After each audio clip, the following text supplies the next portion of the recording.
Nah, teman-teman CTP Talks, kita ketemu lagi. Ada saya Yuda, ada Dr. Roni, dan Dr. Robert. Kita kan di era pandemi nih sekarang, mau nggak mau proteksi tetap jalan, distancing tetap ada, plus udara tetap kita harus bikin bersirkulasi.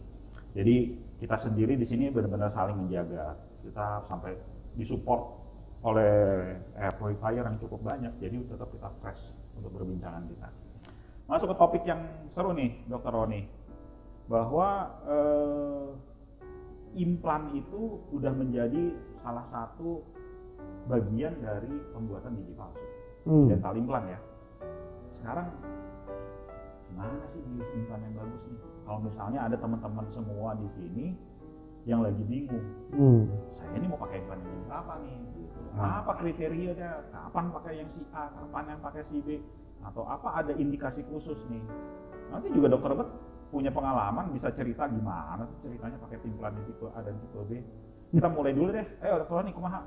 Oke, jadi sebenarnya dari penelitian tahun berapa ya, tahun 2000-an aja, itu yang namanya implant system tuh jumlahnya ribuan. Ya, jumlah company-nya sekitar 1.500-an something gitu, dan sistemnya bisa sekitar 2.000-an. Nah, kalau kita disuruh pilih, mau pilih yang kayak gimana? Sebenarnya itu agak sulit banget, dan bukan berarti dalam 2000 itu sebenarnya 2000 yang berbeda, enggak, tapi pasti ada dalam kategori-kategorinya ya. Nah, contoh begini deh. Untuk gampangnya aja, saya biasanya membagi implan itu dalam dua kategori. Yang kategori pertama adalah yang kita katakan sebagai tissue level. Yang kedua adalah bone level. Ya. Itu Dari dulu. dari zaman dulu sampai sekarang. Mucosal insert masuk di mana? Kenapa? Mucosal insert. Mucosal insert itu Tuh, itu kan. Kalau tahu itu kan tuh, superficial jamannya. implant. Ya, jadi superficial implant. Jadi ya, ibaratnya kalau kita bicara implan, yang sekarang kita ngomong implan adalah yang kita bicara mengenai implan yang kita root form implant. Jadi yang masuk ke dalam tulang, ya, yang masuk ke kalau mucosal insert itu hanya di atas tulang, di bawah superficial. Ya. Ya, jadi baik contoh lah, baik itu blade segala macam, itu kita bisa ngomong apakah itu tissue level atau itu bone level. Jadi gampang membaginya, dibilang tissue level karena dia dipasang memang rata atau selevel dengan tisu dengan gum, atau dengan mukosa, ya kan.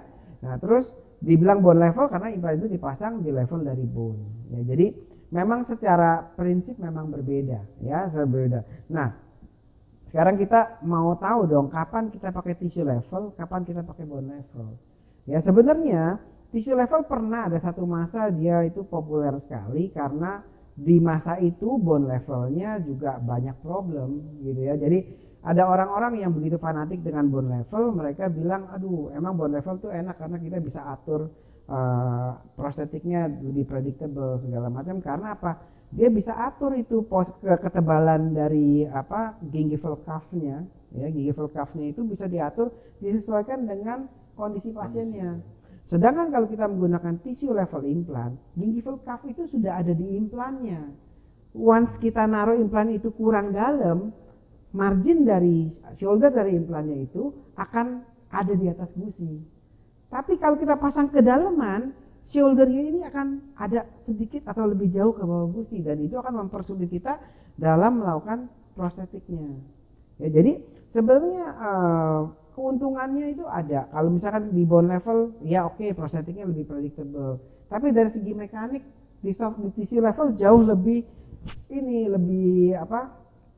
lebih menonjol atau lebih kuat di situ dibandingkan dengan di bone level, karena di bone level itu kekuatan dari retensi dari si abutment itu hanya menggunakan skru yang kecil.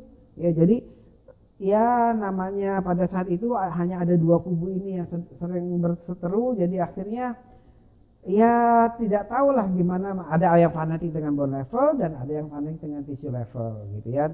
Nah, tapi saat ini sudah tetap ada tissue level dan bone level, tapi bone level itu sudah berubah. Artinya connection yang digunakan di bone level yang zaman dulu itu adalah external connection, saat ini memiliki connection internal seperti yang dimiliki oleh tissue level.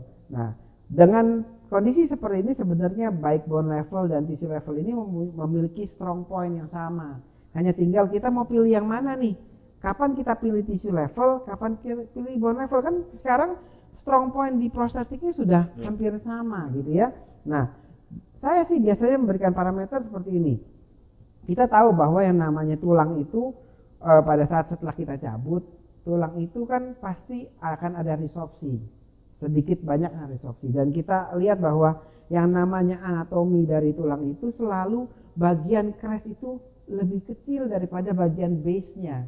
Jarang sekali kita menemukan bagian crest yang lebar dan bagian base-nya kecil, itu jarang. Umumnya kita ketemu malah crest-nya kecil dan base-nya lebih lebar. Benar, ya tetap aja kan crest-nya kecil, base-nya lebar. Jarang sekali kita ketemu seperti itu. Nah, dengan kondisi seperti itu, kalau kita mau menggunakan tissue level, di mana tissue level itu dari implant body ke implant shouldernya, itu kan kondisinya membesar. Jadi sepertinya menyalahi mother nature, di mana mother nature atasnya mengecil tapi dia melebar gitu ya. Jadi untuk kondisi seperti itu sebaiknya mungkin saya lebih condong untuk menggunakan bone level. Sedangkan untuk tulang di mana kita memiliki tulang yang begitu lebar, di mana permukaan flatnya itu cukup besar, kita bisa gunakan tissue level di situ. Ya, jadi sebenarnya tissue level tetap memiliki kelebihan dari kekuatan untuk marginnya sebagai shoulder dari prostetiknya. Ya, jadi bone level biasanya untuk tulang yang normal, di mana atasnya mengecil, bawahnya melebar. Tapi kalau tissue level biasanya kita gunakan untuk tulang-tulang yang lebar dan terutama pada area posterior, di mana kita lebih mengutamakan untuk functionnya dibandingkan dengan estetiknya, gitu. Itu secara posterior ya mungkin tissue level lebih enak atau enggak? Plus minus. Short implant boleh asalkan kita punya diameter tetap lebar. Jadi artinya crest-nya lebar. Tapi kalau crest-nya kecil, kita nggak bisa pakai short implant. Kita harus pakai bone level untuk meyakinkan bahwa proses osseointegration itu tidak terganggu. Kalau sudah jadi nggak gitu masalah. Satu jadi masalah di tissue level karena dia sudah menonjol di luar. Dan yang menonjol adalah implantnya, bukan cover screw atau healing abutment-nya. Itu berarti dalam proses osseointegration sebenarnya lebih banyak gangguan. Jadi risk untuk terjadinya gangguan pada saat proses osseointegration lebih besar di tissue level. Gitu. Jadi dalam hal ini kalau boleh saya tambahin, kalau orangnya jorok, orangnya nggak bagus, dia lebih baik pilih yang di bone level. Iya, kalau dari segi itu iya, karena bone level ini berarti kan kita bisa close seolah tidak ada apa-apa. Nanti sekali dia udah terjadi proses osseointegration, waktu kita buka problem itu hanya ada di atas, hanya di gumnya saja. Healnya jauh lebih cepat dibanding kita membutuhkan bone dan gum ya, atau bone dan soft tissue yang harus heal. Jadi itu bisa ada pilihan, tapi kalau dengan tissue level nggak ada pilihan. Oke, next lanjut sekarang. Setelah tissue level, bone level, secara teknikan bagus sih. Kita mesti pilih berdasarkan pengalaman Dr. Roni apa? Oke. Iya, saya nggak akan ngomongin merek, tapi